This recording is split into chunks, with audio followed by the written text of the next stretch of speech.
Hello, my name is Ardeshir, and I'm in Dr. Jorge Busciglio's lab at the University of California, Irvine, in the Department of Neurobiology and Behavior. And I'm Pablo here. Today, Dr. Helguera will be showing you a fast, efficient, and reliable protocol for the routine cryopreservation of cortical tissue blocks for the subsequent generation of high-quality primary neuronal cultures.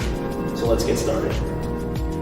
Cleaned and chopped tissue is loaded into cryovials containing a 10% DMSO freezing medium. Cryovials are loaded into a freezing container and placed at -80 degrees Celsius for at least 4 hours. Frozen cryovials are then placed in liquid nitrogen for long-term storage. For culturing, a cryovial is melted in a warm water bath and rinsed with warm HBSS to remove the remaining DMSO. Fresh HBSS is added along with trypsin and DNase for dissociation, after which DMEM with 10% EBS is added to stop dissociative enzymatic activity. Cells are spun down and the pellet resuspended in fresh DMEM plus 10% EBS and plated on pre-coated polylysine dishes. After 24 hours, DMEM is changed to a supplemented neurobasal medium and grown for 10 days.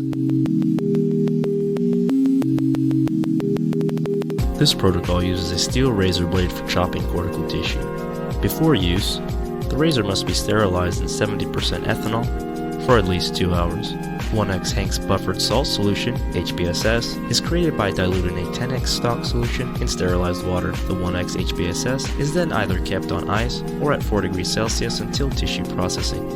Dimethyl sulfoxide, or DMSO, is used as a cryoprotectant in the freezing media. This protocol uses a 10% volume-in-volume dilution of DMSO in 1x HBSS. DMSO should mix completely before storing at 4 degrees Celsius. An Nalgene freezing container is used to control the rate of freezing for the